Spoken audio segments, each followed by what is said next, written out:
안녕하세요. 지현여쌤이에요.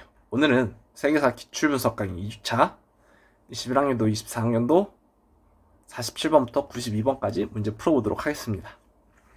본격적으로 문제 풀어보기 전에 좋아요, 구독, 댓글, 알람 설정까지 부탁드려요. 며칠 전에 우리 7월 모의고사 시험 봤었죠. 세계사 간단히 총평해드리면 너무 쉬웠습니다. 그리고 아무리 쉽더라도 이렇게 좀 괜찮은 문제가 몇 개 있을 때가 있는데 이번에는 그런 것도 없었어요, 세계사는. 그래서 그냥 맞은 문제는 넘어가고 틀린 문제나 혹시 내가 헷갈렸던 선지들은 다시 한번 개념 확인하는 정도로만 활용하시면 될 것 같아요. 그런 의미에서 여러분들이 확인할 게 필요하니까 제가 직접 해설지를 제작했습니다. 그래서 틀린 문제랑 어려웠던 선지는 제 해설지랑 비교해 가면서 다시 확인해주면 좋을 것 같아요. 아시겠죠? 이렇게 근데 학력평가가 쉽게 나오잖아요. 교육청 모의고사 너무 쉽게 나온다 해서 학습 방향을 교육청 모의고사에 잡으면 안 돼. 교육청 모의고사 50점 맞아도 수능 가서는 실제 평가원 9월 모의고사나 수능에서는 조금 등급이 내려갈 수가 있어요.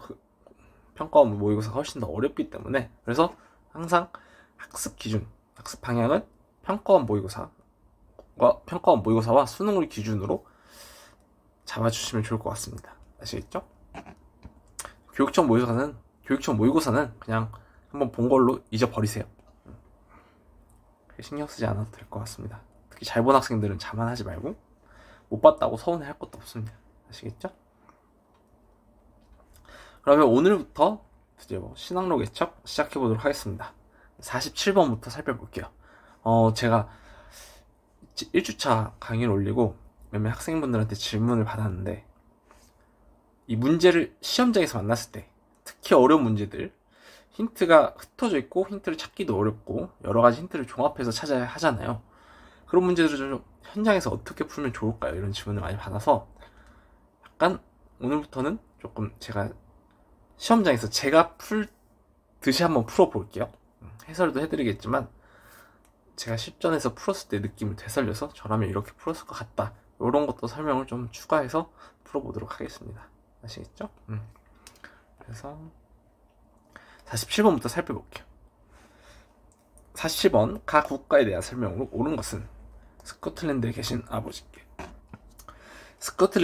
아버지께 홍콩에서 보내온 아버지의 소신을 한 시간 전에 전달받았습니다. 잘 지내신다는 소식을 들어 기쁩니다. 홍콩과 인접한 이곳에서는 최근 안타까운 사태가 벌어지고 말았습니다. 가에서 파견된 총독이 일부 극단주의자들에 의해 암살당한 것입니다. 그는 가의 식민지인 앙골라의 부총독직을 거쳐 중국으로 확보한 이 지역의 총독으로 부임하여 우리 상인들의 차 무역을 지원하였죠. 그런데 그는 저희 진심 어린 조언에도 불구하고 현지인들을 적대시하는 강압적 통치와 과도한 경제적 규제 조치를 고수하다가 결국 비극적인 최후를 맞이한 것입니다. 이 가련한 자의 죽음 앞에서 어찌 비탄을 잠기지 않을 수 있겠습니까? 자, 가에 관한 직접적인 힌트가 나온 부분은 여기죠. 나머지는 가에 대해서 직접적인 서술이 없잖아. 가의 식민지가 앙골라다, 여기 첫 번째고, 가가 중국으로부터 확보한 이 지역. 근데 이 지역이 어디야? 이 지역에 대한 힌트를 또 찾아야 돼요. 홍콩과 인접한 이곳이 이 지역이죠. 이 문장을 독해하면서 이걸 파악했어야 돼. 그래서 이 지역에 가가 총독으로 있어. 가는, 다시 요약하자면, 가의 식민지 중에 앙골라가 있고, 가는 중국으로부터 홍콩에 인접한 이곳을 확보했어. 그러면 이 가는 어디예요? 일단 앙골라를 식민지로 삼았다부터 포르투갈인 걸 알 수 있습니다. 그리고 중국으로 확보한 이 지역은 어디예요?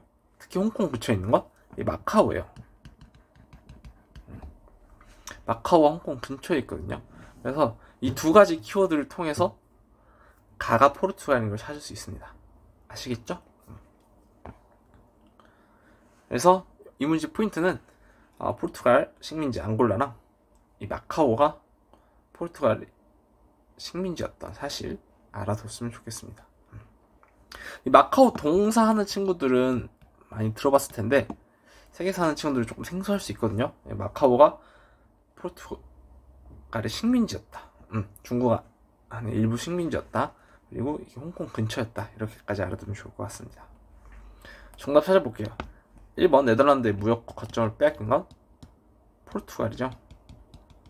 네덜란드가 17세기 이후에 본격적으로 무역 활동을 전개하면서 인도랑 동남아시아 쪽에 포르투갈 식민지 무역 거점을 많이 빼앗았습니다. 그리고 향신료 무역을 장악하죠. 2번 이 둘을 정복한 나라는 에스파냐죠. 스페인. 3번 무적 함대를 격파하고 동인도 회사를 설립한 것 영국. 리비아를 중심으로 북아프리카 식민지를 건설한 건 이탈리아. 레오폴트 2세 통치하에 콩고일드 장악한 건 벨기에. 자, 확인해 주시고요. 이렇게 신항로 개척은 제국주의랑 연결해서 출제될 때도 많아요. 그래서 각 국가들의 식민지까지 잘 확인해 주면 좋을 것 같습니다. 그럼 48번 살펴볼게요. 48번 가나 국가에 대한 설명으로 옳은 것은 신항로 개척을 주도한 두 국가는 세력권 분할을 위한 조약을 체결하였다. 분할선 기준으로 서쪽은 콜럼버스의 항해를 후원한 가의 영역. 여기서 가가 바로 나오죠. 콜럼버스의 항해를 후원한 나라는 어디예요? 에스파냐입니다. 동쪽은 바스쿠다 가마의 인도 항로 개척을 지원한 나라. 바스쿠다 가마의 인도 항로 개척을 지원한 나라는 어디예요? 포르투갈이죠. 그 후 가는 원주민 제국을 파괴하고 태평양 연안 지역을 차지하였고 나는 오늘날 브라질에 해당하는 지역을 차지하였다. 자, 이 문제가 좋은 건 뭐냐면 신항로 개척에 대한 모든 내용들을 담고 있어서 그래요. 에스파냐가 콜럼버스를 항해 후회했다. 그리고 포르투갈은 바스쿠다 가마 인도 항로 개척을 지원했다. 이것도 알아둬야 되고요. 이것도 기본 개념이죠. 그리고 이 분할선을 기준으로 삼아서 오른쪽은 포르투갈이 왼쪽은 에스파냐가 지배했어요. 이 분할선을 뭐라고 하냐면 토르데시아스 조약이라 그래. 이 조약을 체결하면서 둘이 남아메리카를 반띵해서 가져요. 그래서 각각 에스파냐는 태평양 연안 지역을 차지했고 이 원주민 제국 파괴한 거는 잉카 제국과 아스테카 제국 멸망시켰다는 뜻이고요. 나는 오늘날 브라질을 차지했다. 이게 포르투갈이 남아메리카에서 브라질 식민 지배했다는 의미입니다. 그래서 신항로 개척 당시에 어떤 탐험가들을 후원했는지 그리고 그 이후에 에스파냐와 포르투갈이 각각 남미에서 어떤 식민지를 차지했는지까지 알 수 있는 좋은 문제였다. 이렇게 이해하시면 되겠습니다. 그래서 여기 있는 내용들을 전부 다 알아두시면 좋을 것 같아요. 정답 찾아보겠습니다. 레판토 해전에서 승리했다. 이게 에스파냐죠. 1번 플라시 전투에서 프랑스를 격파한 건 영국. 필리핀을 둘러싸고 미국과 전쟁을 벌인 건 에스파냐. 콜베르를 등용한 건 프랑스. 북방 전쟁을 통해 발트해를 진출한 건 러시아. 정답 1번입니다. 왜 3번이 아니야? 3번 나에 해당하는 거라 틀렸죠? 혹시나 헷갈릴까봐. 그러면 49번 살펴보겠습니다. 미추친 이 제국에 대한 설명으로 옳은 것은 이 제국의 수도인 테노치티틀라는 여기서부터 힌트가 딱 오죠. 바로 수도 테노치티틀란을 힌트로 줬습니다. 호수에 있는 섬에 건설되었어요. 중심부에는 성벽으로 둘러싸인 왕궁과 신전 등이 있대요. 중심부 수도에는 여러 신전들도 있다. 도시 안에는 많은 문화가 건설되었고 도시와 외부를 연결하는 둑길도 있어서 왕래가 편리했어요. 도시와 인근 촌락들의 인구가 약 30만 명에 달했다고 합니다. 자, 수도 테노치틀란을 가진 국가는 제국은 아스테카 제국이에요. 이 아메리카 문명은 아스테카 아니면 잉카 이렇게 두 개가 출제되거든요. 그 둘을 좀 비교해서 알아두면 좋을 것 같습니다. 수도까지 확실하게 알아주셔야 하고요. 그러면 아스테카 제국의 특징 살펴보겠습니다. 아도아 전투에서 승리한 건 에티오피아고요. 코르테스에 의해 정복된 게 아스테카 제국입니다. 포토신공을 개발한 건 에스파냐. 아프리카에서 노예를 수입한 건 유럽이 수입해서 아메리카에 수출했죠. 쿠스코에 태양신전을 건설한 게 잉카 제국입니다. 아, 이거 정답이 아니죠. 정답 2번. 자, 그러면 다음 문제를 살펴볼게요. 50번입니다. 국왕에 대한 설명으로 옳은 것은? 이 그림은 이하생트 리고가 그린 가의 초상화라고 합니다. 이 작품에 대해 설명해 주세요. 작품은 절대군주인 가를 묘사하고 있대요. 절대군주네요. 가가 궁정의 발레 공연에서 아폴로의 역할을 맞아 태양왕이라는 칭호를 얻은 그가 타이즈를 착용한 모습이 흥미로웠습니다. 밑에도 읽어보니 힌트는 태양왕밖에 없어요. 가는 누구예요? 루이 14세죠. 루이 14세의 특징으로는 정답 1번 콜베를 등용하였죠. 무적함대를 격파한 건 엘리자베스 1세. 폴란드를 분할 점령한 건 프루센의 프리드리히 2세랑 러시아의 예카테리나 2세. 그냥 줄여서 쓰겠습니다. 그리고 오스트리아입니다. 오스트리아에서는 마리아 테리지아가 분할에 참여했지만 마리아 테리지아 업적으로 폴란드 분할 점령의 내용이 없기 때문에 그냥 오스트리아는 국가로만 알아주시면 되고요. 폴란드를 점령한 것 인물로는 프로이센의 프리드리히 2세랑 러시아의 예카테리나 2세 이렇게 참여했다. 그래서 셋이 폴란드 3분할했다. 이렇게까지 알아두시면 좋을 것 같아요. 레판토전에서 승리한 건 에스파냐의 펠리페 2세죠.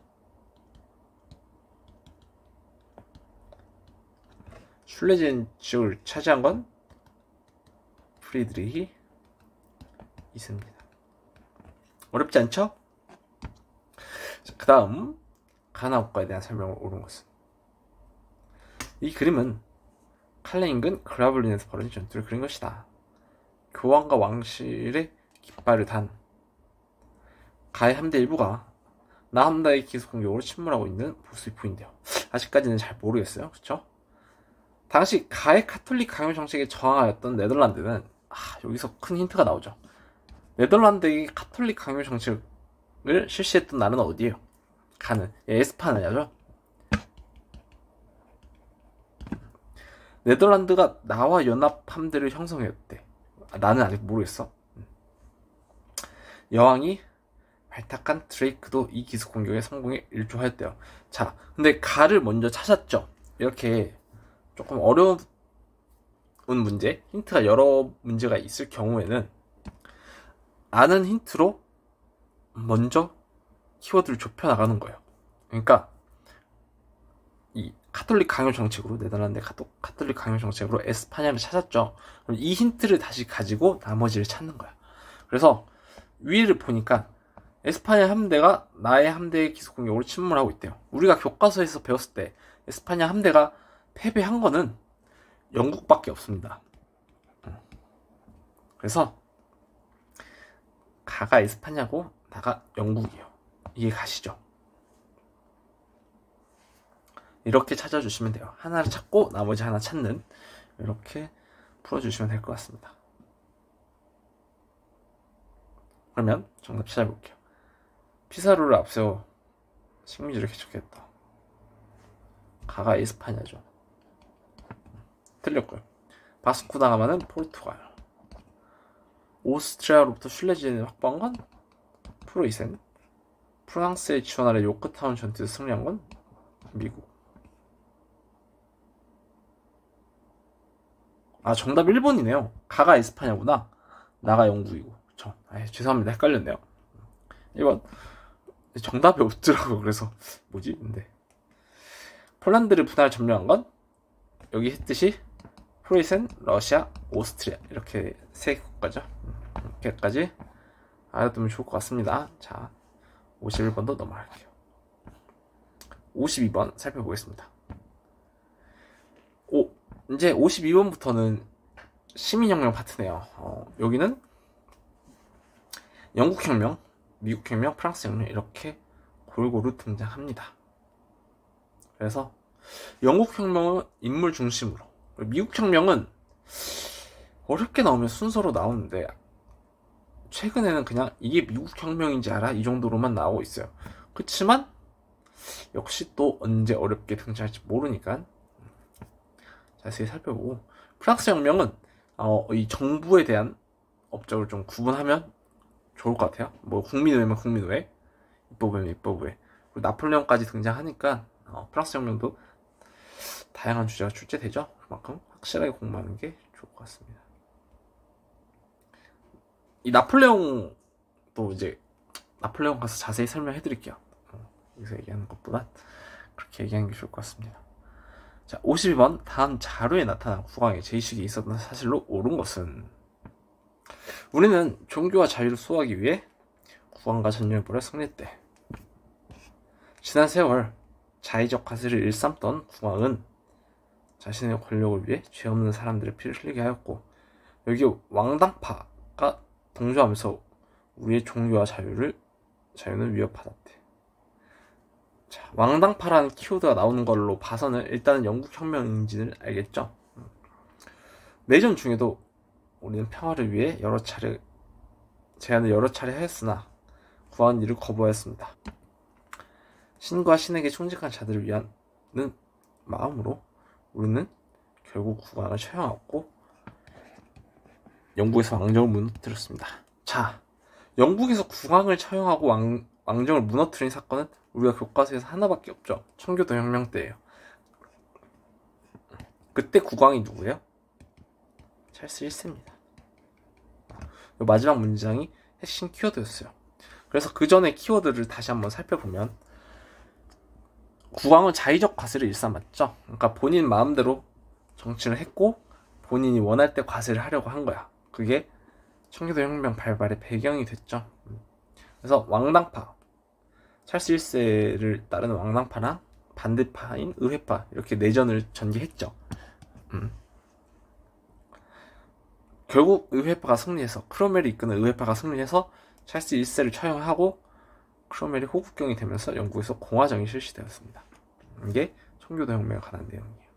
아시겠죠? 자, 그러면 이 찰스 1세의 제의식이 있었던 사실로 옳은 것을 살펴보겠습니다. 정답, 권리청원이 제출되었다. 1번이죠. 찰스 1세가 본인 마음대로 정치를 하려고 하고 세금을 거두려고 하니까 의회가 권리청원을 제출해서 국왕 마음대로 세금을 거둘 수 없다, 이런 내용을 전달했습니다.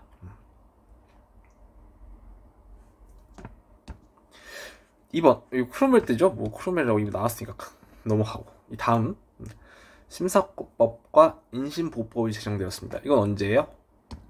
찰스 2세 때죠.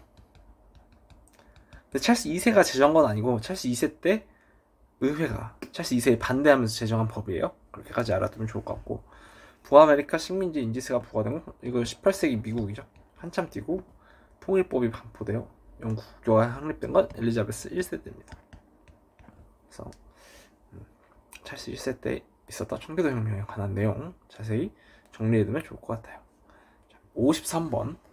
밑줄 친 대립의 영향으로 가장 적절한 것은,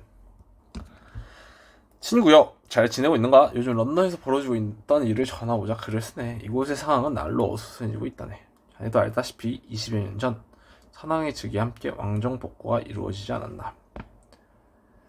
선왕의 즉위와 함께 왕정 복구가 이루어지지 않았나. 근데 지금 런던이죠? 그럼 영국에서 있었던 일이에요.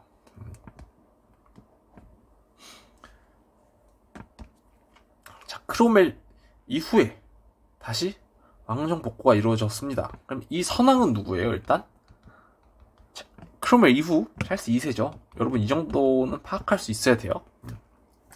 그래서 선왕은 찰스 2세는 의회를 무시하고 독단적인 정치를 펼쳤지만 의회가 심사법 등을 제정했다. 여기 바로 나오죠? 찰스 2세 때 있었던 일입니다. 다 이것도 알아야 돼요.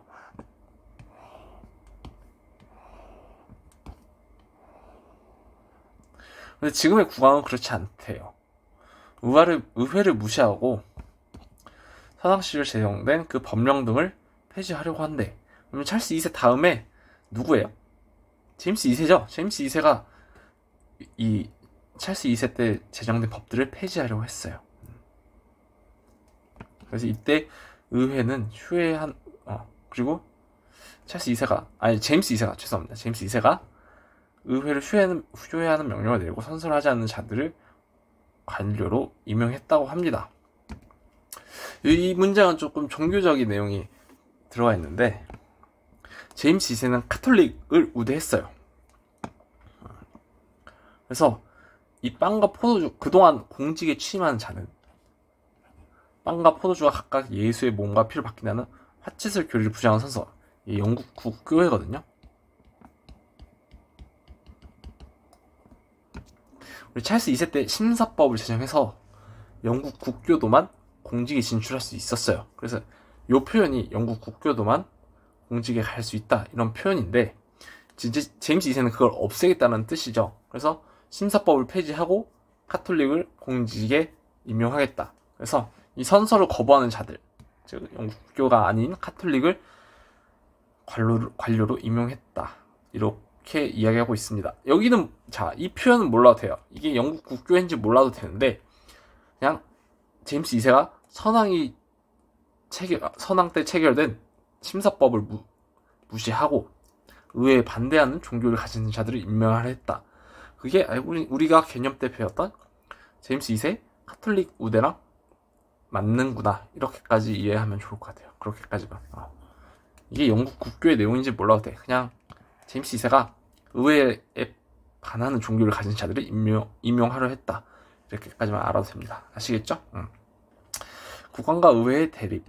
그럼 제임스 2세 때 있었던 대립은 뭐예요? 명예혁명이죠.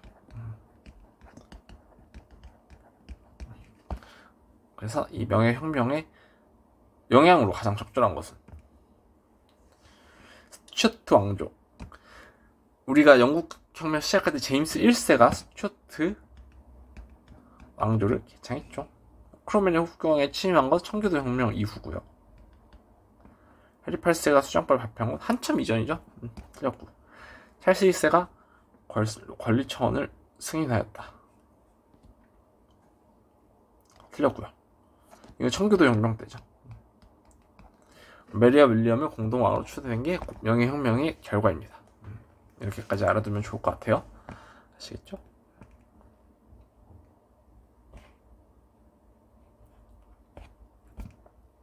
다음 54번 살펴보겠습니다. 이 그림은 가시기 요크타운 전투에서 승리한 식민지군이 영국군의 항복을 받고 있는 모습이다. 그래서 가는 미국 혁명이고요. 가혁명의 결과로 오른 것은 연방주의에 기초한 공화국 미국이 탄생했죠. 항해법 제정된 건 우리 크롬웰 때고요. 보스찬 사건은 이전, 그러니까 미국 혁명 과정 중에 있었던 일이기 때문에 결과는 옳지 않고요. 베스트팔렌 조약은 30년 전 얘기고, 아쿠스 브루크 화이는 루터의 종교 개혁이죠. 그래서 틀렸습니다.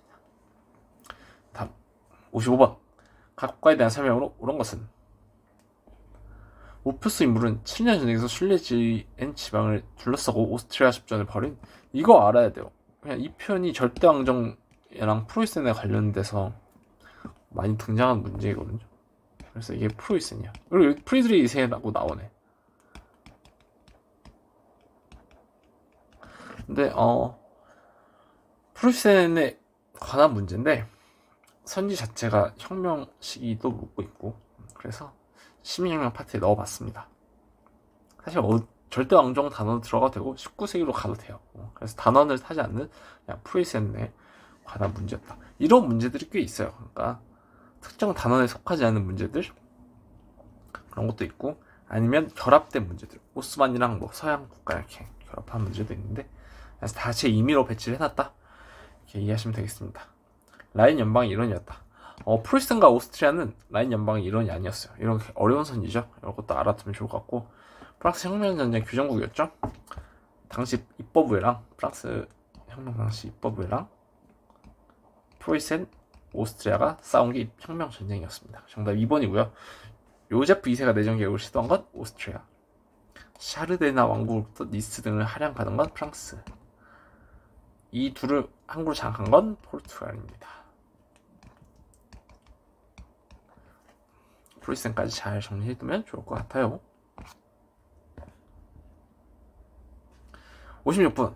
밑줄친 기억시기에 볼 수 있는 모습으로 가장 적절한 것은, 그동안 우리 프랑스 시민들이 자행한 폭거에 매일 몸소리 칠 수밖에 없었대요.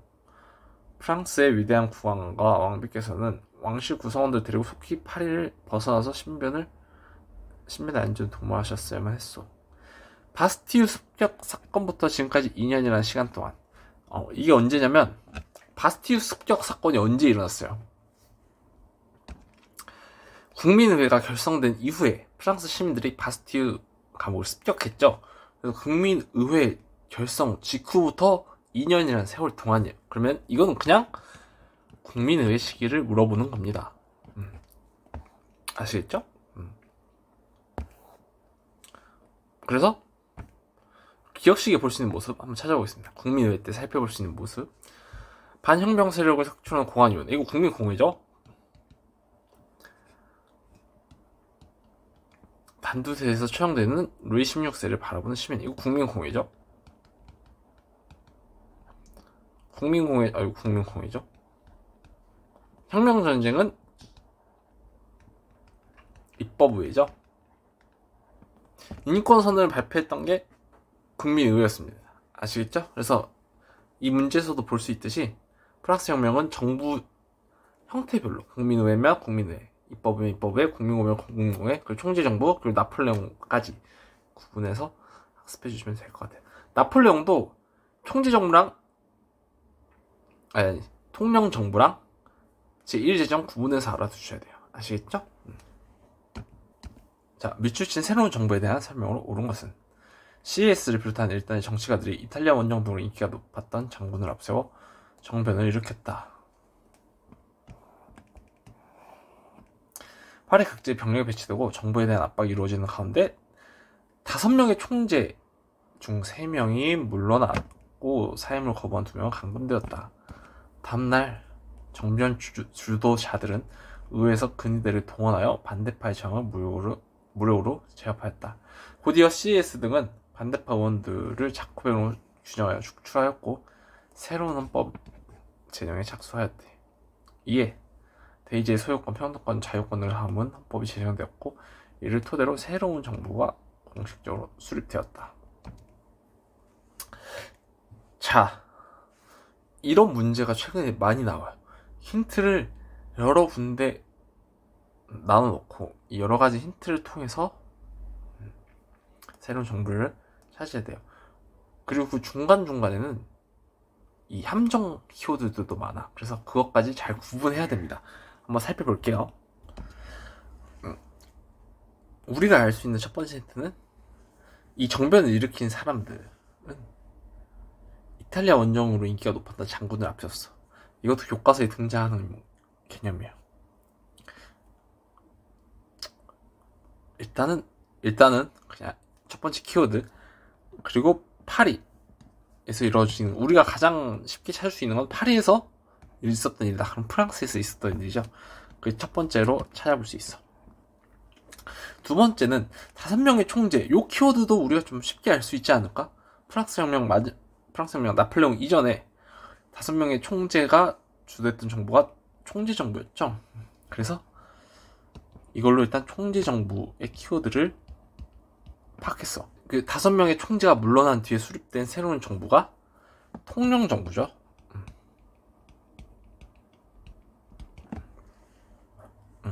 아시겠어요? 그래서 일단 키워드, 가장 핵심적인 키워드는 5명의 총재가 물러난 뒤에 수립된 정부다. 그리고 파리에서 일어난 걸로 프랑스 혁명을 프랑스인지 알았어야 되고, 이탈리아 원정으로 인기가 높았던 장군이 나폴레옹이에요. 이것도 나폴레옹 개념으로 교과서에 등장합니다. 그래서 요 세 힌트가 가장 결정적이지 않았나 이렇게 생각을 하고요. 자코뱅 이런 거는 딱 봐도 함정으로 주는 키워드잖아. 이거 단어만 보고 국민공에 고를 거지 이렇게 낚시로 주는 키워드고요.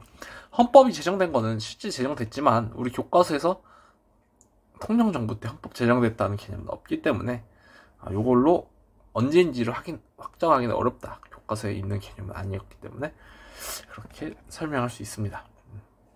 그래서 정리를 해보면 이탈리아 원정 제가 시험장에서 찾기 쉬운 순서로 찾아보면 파리, 그리고 총지정부, 그 다음이 이탈리아 원정 이렇게 세 개로 구분해서 이 순서대로 키워드 찾는 게 가장 쉬웠을 거다 이렇게 생각을 합니다. 그리고 이걸 왜 통영정부, 나폴레옹이 아니냐 통영정부를 알아야 되냐면 밑에 볼게요. 프로이센과 전쟁에서 패하여 붕괴된 건 나폴레옹 3세의 제2 제정이죠. 공화정을 선포하고 파리 코멘을 진압한 건 제3공화정입니다. 교육제도를 개혁하고 국민투표를 실시한 게 통영정부예요. 나폴레옹의.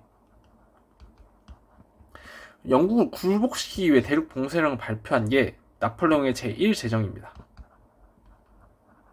자, 이 같은 사람인데 선지가 둘로 나뉘죠. 하나는 통영정부, 하나는 제1제정. 같은 나폴레옹 1세예요. 아니야, 나폴레옹 1세라고 하면 안 되지. 이때가 나폴레옹 1세고 이때가 나폴레옹 보나파르트인데 같은 인물이잖아. 이제 같은 나폴레옹 보나파르트인데 결국 이 문제에서 묻는 거는 너 나폴레옹 통영정부랑 제1제정 때랑 구분할 줄 알아? 라고 묻는 걸 선지에서 보여주고 있죠. 그렇기 때문에 정답 3번입니다. 이렇게까지 구분해서 했어야 돼요. 그냥 나폴레옹인지 알고 4번 찍으면 다 틀리는 문제였어요. 아시겠죠? 여기까지 알아두면 좋을 것 같고, 제야선거제 토대로 둔 입헌군주제는 국민의회 때랑 루이 필리프 때입니다. 이 두 개 다 알아두시면 좋을 것 같아요. 그래서 요즘 이런 문제가 많이 등장하니까 잘 확인하면 좋을 것 같습니다. 자, 그 다음 58번. 58번부터는 19세기 파트예요. 여기도 굉장히 다양한 주제가 출제되고 어렵게 출제되고 그렇습니다. 그래서 줄 풀면서 이 개념들이 어떻게 이렇게 어렵게 출제되는지 잘 확인해보면 좋을 것 같아요. 너무 다양해요. 프랑스도 나오고 여기 빈체제도 나오고 이탈리아 통일, 또 미국과 러시아 19세기에 있었던 일들도 등장하고요. 독일 통일이 최근에 조금 안 나오네요. 예전에 한번 지도로 옛날에 등장한 적도 있는데 최근에는 잠깐 주체가 안 되지만 또 언제든 나올 수 있는 거 아니겠습니까? 그래서 잘 모든 개념 꼼꼼히 확인해주면 좋을 것 같아요. 가 인물에 대한 설명을 옳은 것은 난리 수습을 위해 제국의 수도까지 오시느라 노고가 크셨겠습니다. 이 회담을 주재하게 된 가레오, 오스트리아를 대표해. 오스트리아 대표인데 이 회담을 주재했대. 여기서부터 느낌이 조금 오죠? 오스트리아는 흔하게 나오지 않으니까. 오스트리아는 얼마 등장한 소재가 별로 없으니까. 이제 유럽은 폭도에서 초래한 혼란에서 벗어나 그리스도교 숭고한 정신 아래 단합해야 합니다. 폭도를 물리친 러시아와 프로이센의 공은 인정합니다만 영토를 과도하게 확장하는 일은 없어야겠습니다. 유럽은 입법의회가 소위 혁명전쟁을 선포하기 이전의 영토로 돌아가야 합니다.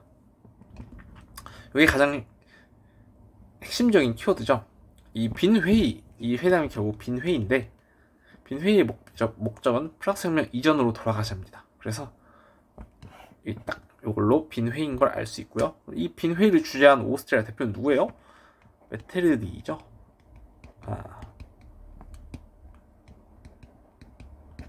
그래서 빈회의를 통해서 메테르니히까지 이렇게 딱 잡아내면 좋을 것 같습니다.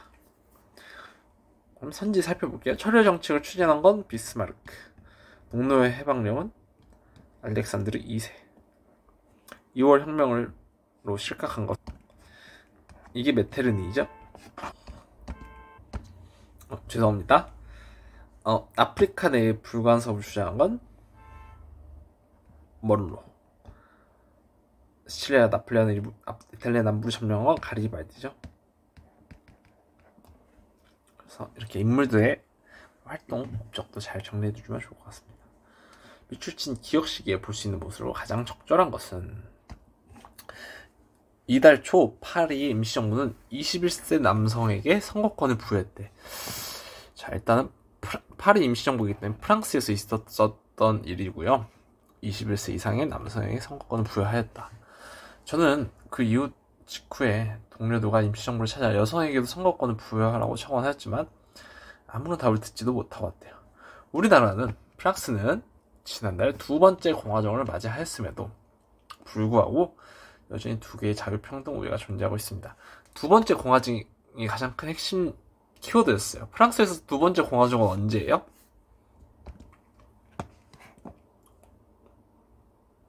언제게? 그 프랑스 2월 혁명 이후였죠.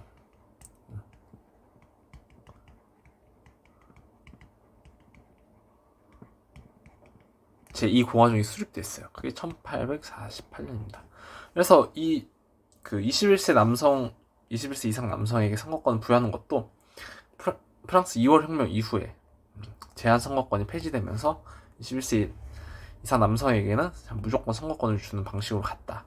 이것까지 알아두시면 좋을 것 같아요. 그러면 지금으로부터 지난 18년간이면 1830년부터 48년까지죠. 그래서 이 시기에 있었던 사실로 옳은 것은 메테르니 연수경 일본이네.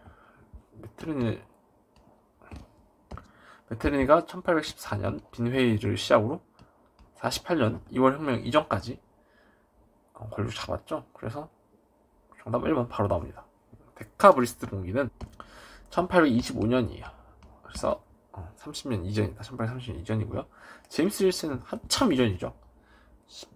7세기? 그 정도 됩니다. 한참 이전이기 때문에. 이거는 18세기. 미국 혁명 18세기.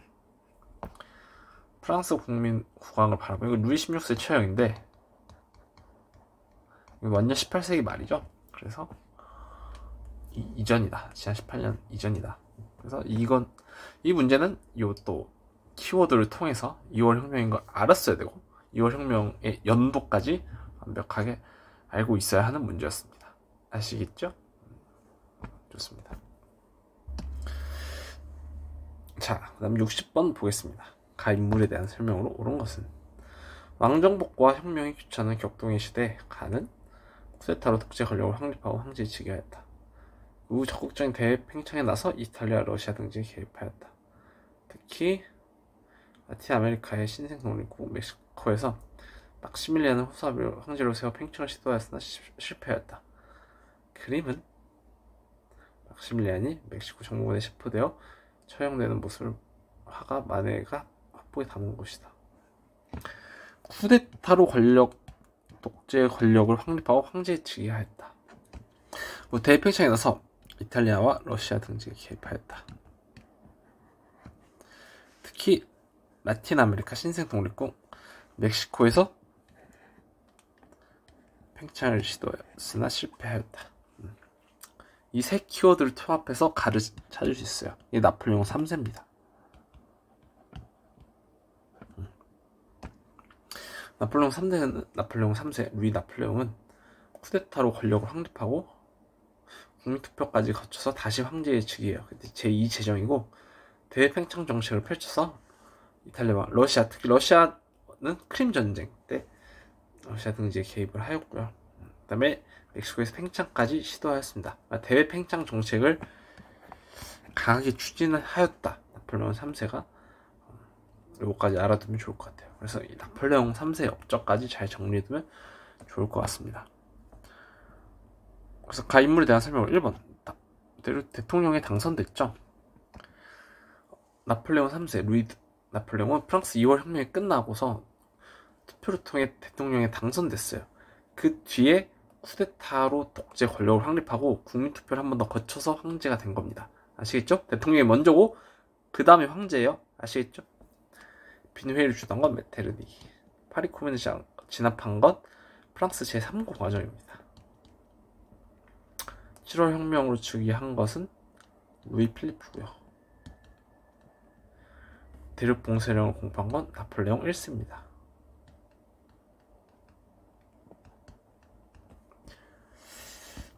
자, 그 다음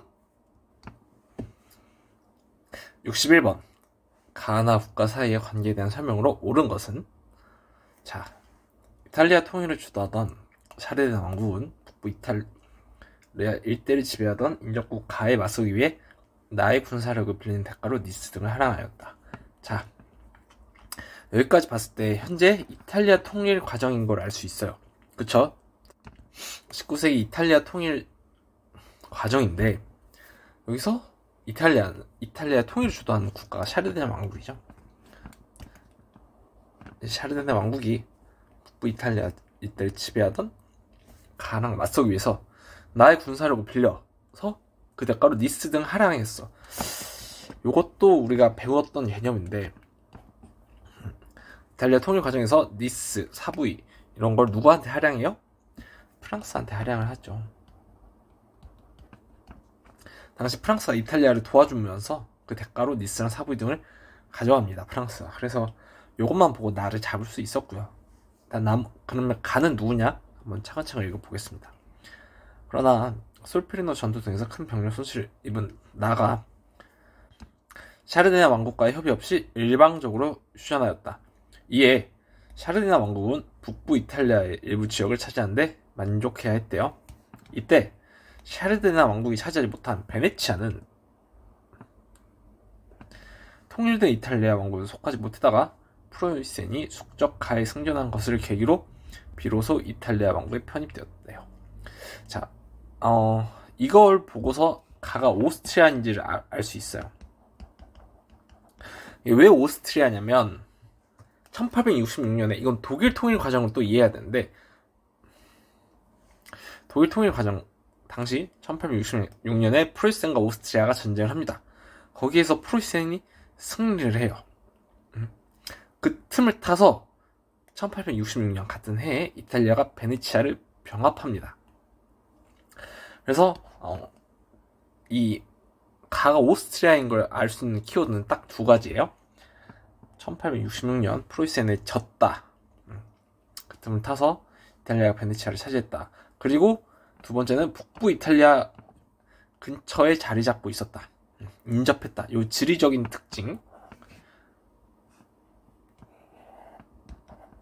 이 두 가지를 통해서 가가 오스트리아인 걸 알 수 있어요. 그래서 지도를 살짝 보여드릴게요. 여기 보면 여기가 베네치아고 여기가 전체가 오스트리아였어요. 근데 이 지역을, 이 베네치아를 1866년에 프로이센이랑 오스트리아가 전쟁하고 오스트리아가 거기서 질 때 이탈리아가 이걸 슬쩍 가져온 거지. 이해가죠? 그리고 이 사부이랑 니스는 1859년에 이탈리아가 프랑스의 도움을 받아서 오스트리아랑 전쟁할 때 그 도와준 대가로 프랑스에게 넘겨준 땅이고요. 이해하시죠? 그래서 이 문제는 이탈리아 통일 과정 전체를 알고 그 사이에서 오스트리아, 이탈리아, 프랑스와의 관계, 그리고 독일 통일 과정에서 프로이센과 오스트리아의 관계까지 알고 있어야 되는 문제였어요. 그래서 이탈리아 통일을 굉장히 어렵게 낸 문제였으니까 여러 번 복습해서 자기 걸로 가져가면 좋을 것 같습니다. 아시겠죠? 그래서 오스트리아와 프랑스와의 관계 한번 찾아볼게요. 렉싱턴 전투에서 교전을 벌였다. 그럼 미국과 영국이죠. 베르사유 조약 체결했다. 이건 독일이랑 연합국 간에 조약을 체결했습니다. 3번 이제 입법부의 선전포고 이후 혁명 전쟁에서 충돌했다. 프랑스랑 오스트리아, 독일, 프로이센, 독일이 아니라 프로이센이 이렇게 싸우고요. 얄타 회담에 참여한 거는 미영소, 팽창 정책에 대응하기 위해 삼국 협상에 가담한 건 영프러. 자, 이렇게 해서 정답 3번인 거 알 수 있습니다. 아시겠죠? 다음, 가나가 작성된 시기 사이에 있었던 사실을 옳은 것은 소중한 보세기, 이곳은 혁명의 열기로 가득합니다. 라틴 아메리카에서 활용했던 혁명가가 혁혁한 정가를 올리고 있습니다. 시칠리아 섬을 평정한 그는 의용대를 이끌고 나폴리를 향해 출정할 준비를 갖추고 있습니다. 시칠리아와 나폴리를 점령했다. 시칠리아를 점령하고 이제 나폴리아까지 점령하려고 한 거죠. 팔레르모에서 만나 통합의 열의를 확인하고 최근 우리 미국의 정세 변화에 많은 의견을 나눴대. 이런 활약이 우리 미국 남북 간에 심각한 분열을 치닫고 있는 상황에서 우리에게 시사하는 바가 매우 크다고 생각합니다. 그래서 이 가가 몇 년도인지 한번 살펴보겠습니다. 첫 번째, 이 시칠리아와 나폴리 원정을 떠난 사람은 가리발디예요. 가리발디 원정 연도는 사실 자세하게 안 나옵니다. 다만 가리발디가 이 남부를 통합하고 이탈리아 왕국을 수립한 게 1861년이에요. 그러면 그 이전이겠죠? 그래서 대략 1860년 이라고 추정을 하는 거야. 그리고 또 다른 힌트는 미국의 남북 간의 갈등이 굉장히 심하다. 남북전쟁이 일어나기 직전의 상황인 걸 알 수 있습니다. 그래서 사실 이 가의 연도는 교과서상으로 정확히 알 수 없지만 우리가 그냥 추측하건대 1860년으로 추측한 거예요. 아시겠죠?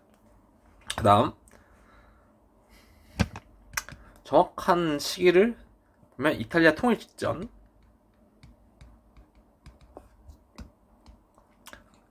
이탈리아 왕국 수립 직전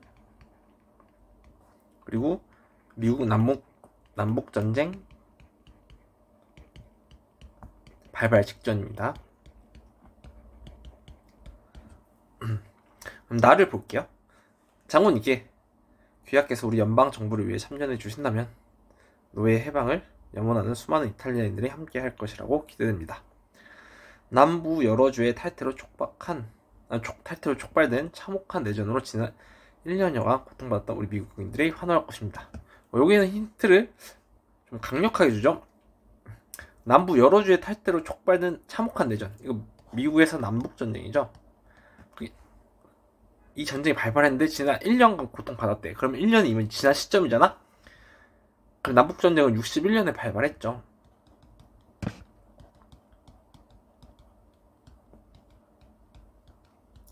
발발부터 1년 후다. 이렇게 알고 지금은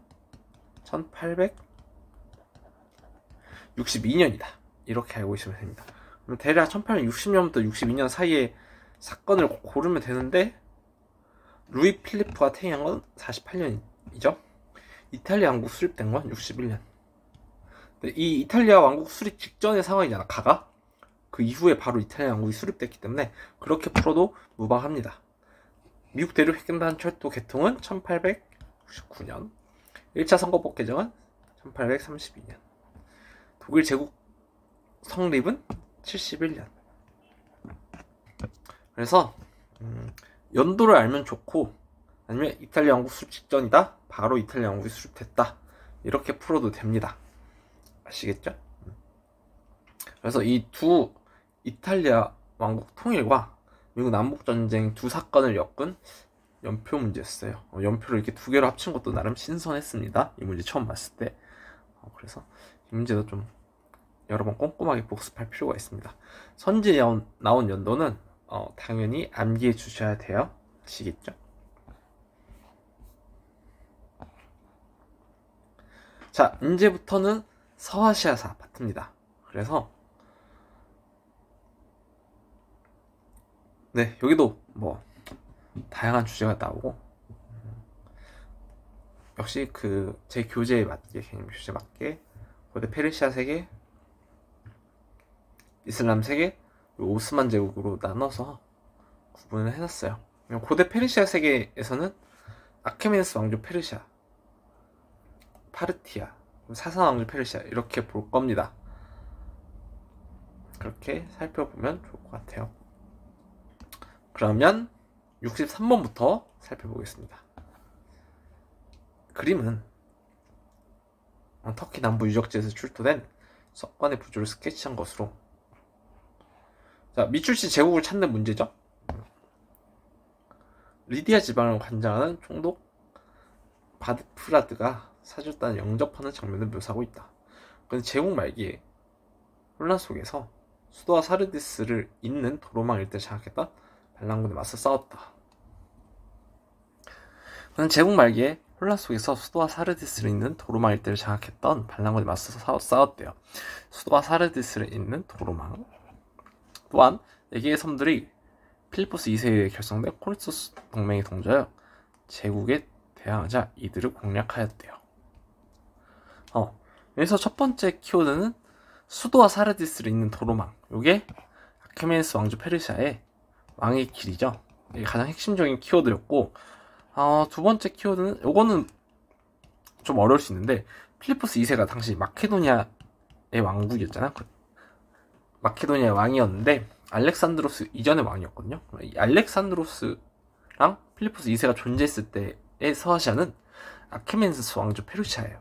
이 아케메네스 왕조도 페르시아도 알렉산드로스 제국한테 멸망당했죠. 그래서 이 필리포스 2세와 알렉산드로스가 있을 시기, 그냥 필리포스 2세랑 같은 시기에 있었던 서아시아는 아케메네스 왕조 페르시아다. 요거까지 알아두면 좋을 것 같아요.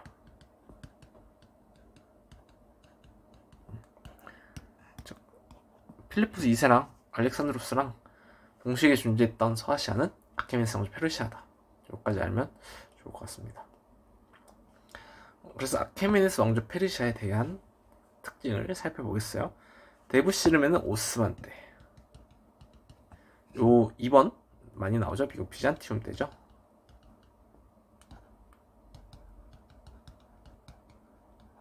수도 니네베 왕립 도서관을 건립한 게 아시리아입니다. 마라톤 전투에서 그리스 군대가 격돌한 게 아케메네스 왕조 페르시아예요. 부족자를 개편하여 500인 평에는 클레이스테네스가, 아테네의 클레이스테네스가 설치하였죠. 자, 이렇게 해서 아케메네스 왕조 페르시아에 대한 설명 마무리하겠습니다. 64번 각 국가에 대한 설명으로 옳은 것은 알렉산드로스 제국이 분열된 후 제국의 동방 영토를 차지한 셀레우코스 왕조가 점차 쇠퇴하였고, 이러한 상황에서 아르사케스 1세가 가를 세웠다. 이후 가는 서쪽 방면으로 셀레우코스 왕조, 동쪽 방면으로는 박트리아와 경쟁하였다. 여기까지는 키워드를 찾기가 어렵죠. 일단 넘어가 보겠습니다. 그는 오로데스 2세 치세에는 그리고 오로데스 2세 치세에는 카이사르 폼페이우스와 권력을 분점하던 크라소스의 군대를 격퇴했다. 한편 전성기에는 메소포타미아 지역에서 인더스 강 유역까지 장악하였고, 로마 제국과 중국, 인도를 연결하는 중개 무역을 번영하였다. 이게 가장 핵심 키워드죠. 이 표현 제가 꼭 외우라고 했습니다. 이거 어디에요? 파르티아입니다. 이때 중국은 한나라고, 이때 중국은 쿠샨 왕조예요. 그래서 가는 파르티아입니다. 이 표현 꼭 알아둬야 돼요. 아시겠죠? 페르세폴리스를 건설한 건 아케메네스 왕조 페르시아고요. 이란 계통의 민족에 세워진 건 파르티아입니다. 역시 이건 비잔티움이고요. 이슬람 세력의 침입으로 멸망한 건 사사 왕조 페르시아를 얘기해요. 사사 왕조가 정통 칼리프 시대에 이슬람 세력에게 멸망했잖아요. 근데 시험에는 항상 이렇게 이슬람 세력의 침입으로 멸망했다라고 나오니까 이 표현도 알아두면 좋을 것 같고, 니네베 왕립 도서관 아시리아. 정답은 2번입니다. 아시겠죠? 자, 그 다음 65번 가나 왕조에 대한 설명으로 옳은 것만을 보기 위해서 고른 것은, 가와나는 한과 로마 제국 사이에 위치하며 동서교역으로 번영을 누렸대요. 자, 바로 나오죠? 우리 64번에서 봤었던 개념이 바로 이렇게 문제로 등장했습니다. 가와 나는, 가는 서아시아에 있고 나는 인도에 붙어 있어요. 근데 둘 다 로마랑 한나라 사이에서 동서무역으로 번영을 누렸대. 이게 뭐야? 수도도 친절하게 줬어. 가 수도는 크테시폰이고 나 수도는 프루샤프야. 제가 각 국사 수도 꼭 외우라 했죠. 파르티아고 쿠샨입니다. 이거 바로바로 나와야 돼요, 여러분. 아시겠죠? 굉장히 어렵지 않았다. 좀 중요한 개념이니까 꼭 알아두자. 자, 마니교 등장한 건 사사왕조 페르시아 때고요. 이란계통 유목민 세운 건 파르티아. 간다라 미술 양식이 발달한 건 쿠샨. 에프탈의 침략을 받아 세팅한 건 굽타죠. 정답은 3번. 중요하니까 꼭 알아두고요. 수도까지 확실히 알아둡시다. 자, 다음 66번. 가 제국에 대한 설명으로 옳은 것은? 자, 요게 땡땡 왕조예요. 근데 이 화살표 봅시다. 에프탈의 침입이라고 되어 있죠. 에프탈의 침입했던 인도 왕조는 뭐예요? 굽타 왕조입니다. 굽타 왕조랑 동시대인 서아시아는 하나밖에 없어요. 사사 왕조 페르시아입니다. 시험에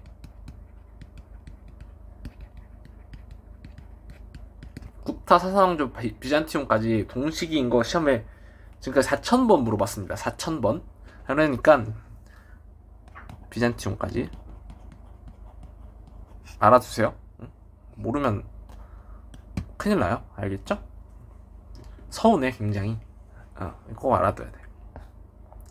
자, 그러면 정답 찾아보겠습니다. 가 사사왕조 페르시아예요. 파티마 왕조는 그냥 12세기에 멸망했어요. 누구한테 멸망했는지는 교과서에 안 납니다. 이런 거 몰라도 돼요. 사마르칸트를 수도삼은 건 티무르. 이베리아 반도까지 진출한 건 우마이야 왕조예요. 이거 구분해서 알아야 돼. 우마이야 왕조는 이베리아 반도까지 진출했고요. 후 우마이야 왕조는 이베리아 반도에서 건국한 거예요. 차이를 알아둡시다. 이슬람 세력에 멸망한 게 사산조. 마라타 동맹 반란 진압한 건 무굴.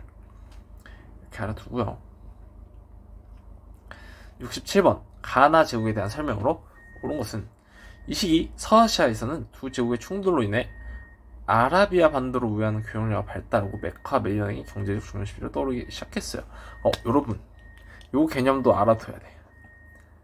두 국가의 충돌로 아라비아 반도를 우회하는 교역력가 발달했고, 이 틈을 타서 메카와 메디나 등이 경제적 중심지로 떠올랐다. 이게 이슬람교 창시의 배경으로 중요하게 배웠었죠.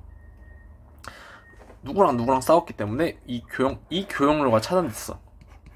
그래서 지금 보이는 검정 교역로가 탄생한 겁니다. 그럼 누구예요? 이 두 국가는 사사왕조랑 비잔티움이죠.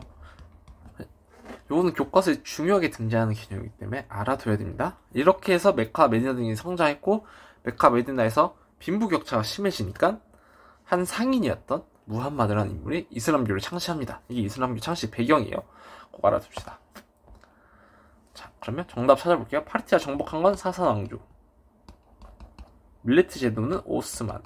바그다드 수도 3건 아바스.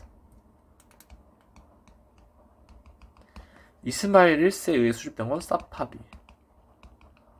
이슬람 세력에 멸망한 건 둘 다예요. 사사왕조 누구한테 멸망해? 정통 칼리프 이슬람 세력에게 멸망하고요. 비잔티움은 누구한테 멸망해요? 오스만이죠. 오스만도 이슬람을 믿었기 때문에 이슬람 세력이라고 봐도 됩니다. 정답 5번이에요. 아시겠죠? 다음 68번. 미추친 이 왕조에서 볼 수 있는 모습으로 가장 적절한 것은? 이것도 굉장히 어렵습니다. 한번 볼게요. 프로코피우스는 유목민으로 알려진 에프탈은 이 왕조의 동북방 접경 지역에 머물고 있었다. 이후 이들은 남하여 비옥한 토지를 경작하는 등 정착 생활을 병행하며 한 명의 왕이 다스리는 강력한 정치체제를 구축하였다. 라고 기록하였다. 당시 에프탈은 이 왕조를 압박하면서 인더스강에서 티그리스강 유역에 이르는 동서교역망을 주도하였다. 한편 에프탈이 펀자브 지방을 침공한 후 더 강성해지자 위기감을 느낀 파탈리푸트라 궁정은 외교적 대응책을 펼치기도 하였다. 자, 우리가 알 수 있는 키워드는 뭐밖에 없어요? 에프탈밖에 없어. 우리가 찾아야 하는 이 왕조는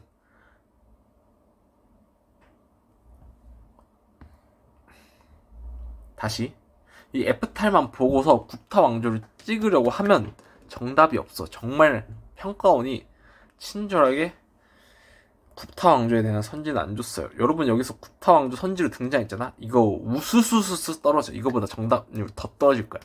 근데 봐봐요. 우리가 펀자브 지방이 인도 지역이라는 건 알잖아. 에프탈이 펀자브 지방, 인도 지역을 공격하자 위가 느낀 파탈리푸트라 궁정. 이거 파탈리푸트라가 어디야? 굽타 왕조 수도죠. 파탈리푸트라 궁정이라고 했을 때 이게 굽타 왕조인지 알았어야 돼.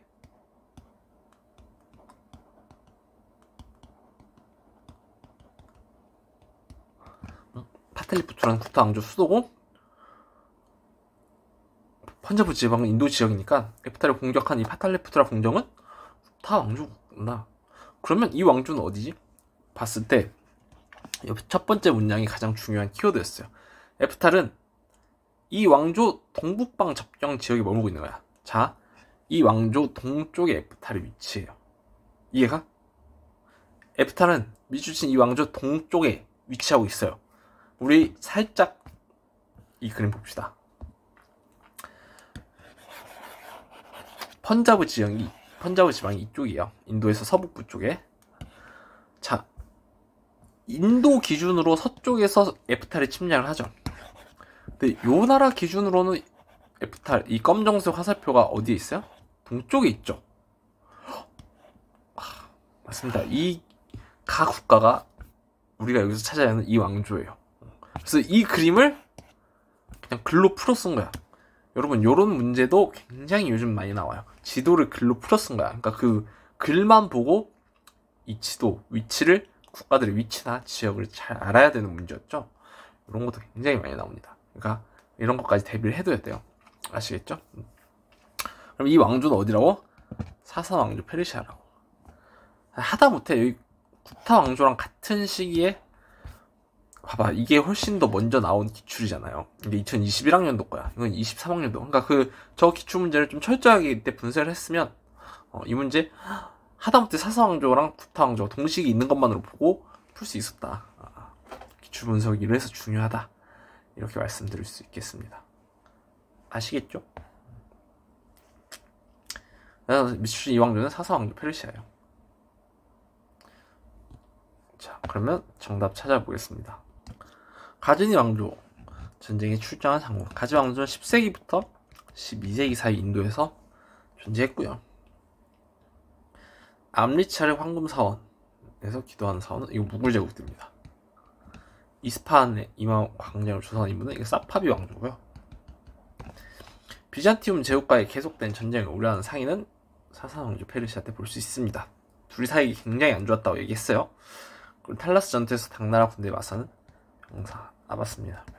여기 굽타 넣었으면 정답률 어땠을지 상상도 하기 싫어요. 얼마나 어려서 애들이 많이 틀렸을까. 그쵸? 그러니까